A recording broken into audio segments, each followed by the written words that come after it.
மாசி சீரியலில் பார்த்தீங்கன்னா விஜயாவை சந்திக்க பார்வதி வீட்டுக்கு வந்துள்ள ரோகிணி அவரிடம் நீங்கள் 5 லட்சம் பணத்தை கொடுத்தால் டைவர்ஸ் பேப்பரில் கையெழுத்து போடுகிறேன் என சொல்கிறார். உன்னையெல்லாம் நம்ப முடியாது, நீ முதல்ல டைவர்ஸ் பேப்பரில் கையெழுத்து போடும், அதுக்கு பிறகு நான் பணத்தை தாரேன் என சொல்கிறார். ஆனால் ரோகிணி இதனை ஏற்க மறுக்கிறார். நான் முதல்ல கையெழுத்து போட்டு கொடுத்து விட்டால் அந்த பணம் எனக்கு வரும் என்பதில் என்ன கேரண்டி? உங்கள் குடும்பத்தில் எனக்கு யார் மீது நம்பிக்கை இல்லை, குறிப்பாக உங்கள் மீது நம்பிக்கை இல்லை என கூறுகிறார் ரோகிணி.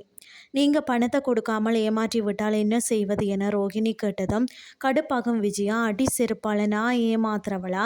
ஏமாற்றுவதெல்லாம் உன் வேலை, உன் அளவுக்கெல்லாம் என்னால் பொய் சொல்ல முடியாது. இவளை மாதிரி ஏமாத்துறவ இந்த உலகத்திலேயே இல்லை.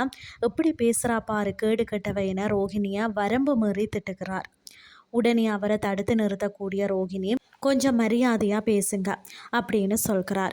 உனக்கெல்லாம் முன்னாடி மரியாதை வேண்டி கிடக்கு, நான் ஏமாத்துவேன்னு சொல்கிறா, எனக்கு வர கோவத்துக்கு உன்னை செருப்பாலேயே அடிப்பேன்னு சொல்கிறார் விஜயா. அதற்கு பதிலடி கொடுக்கும் ரோகிணி, நீங்கள் அடித்தா வாங்கிட்டு இருப்பேன்னு மட்டும் நினைக்காதீங்கன்னு சொல்கிறார். பிறகு பார்த்தீங்கன்னா, தேவையில்லாமல் இதையும் பேச வேண்டாம், எனக்கு சேர வேண்டிய பணத்தை கொடுத்து விடுங்கள், நான் டைவர்ஸ் பேப்பரில் கையெழுத்து போட்டு கொடுக்குறேன் என கூறுகிறார் ரோகிணி. என் பிள்ளைக்கு கோடி கோடியாய் பணம் கொட்ட போகுது, உன் 5 லட்சத்தை தாரன், ஒழுங்கு மரியாதையாக கையெழுத்து போட்டுட்டு ஓடி போயிறேன்னு சொல்கிறார் விஜயா. பணத்தை கொடுத்தா டைவர்ஸ் கொடுக்குறேன், இல்லைன்னா நீங்கள் கோர்ட்டுக்கு அலைஞ்சிட்டு தான் இருக்கணும் அப்படின்னு ரோகிணி சொன்னதும், என்னடி மிரட்ரியா என கூறி அவரை அடிக்க போகிறார். பிறகு அங்கிருந்த பார்வதி விஜயாவை தடுத்து நிறுத்துகிறார்.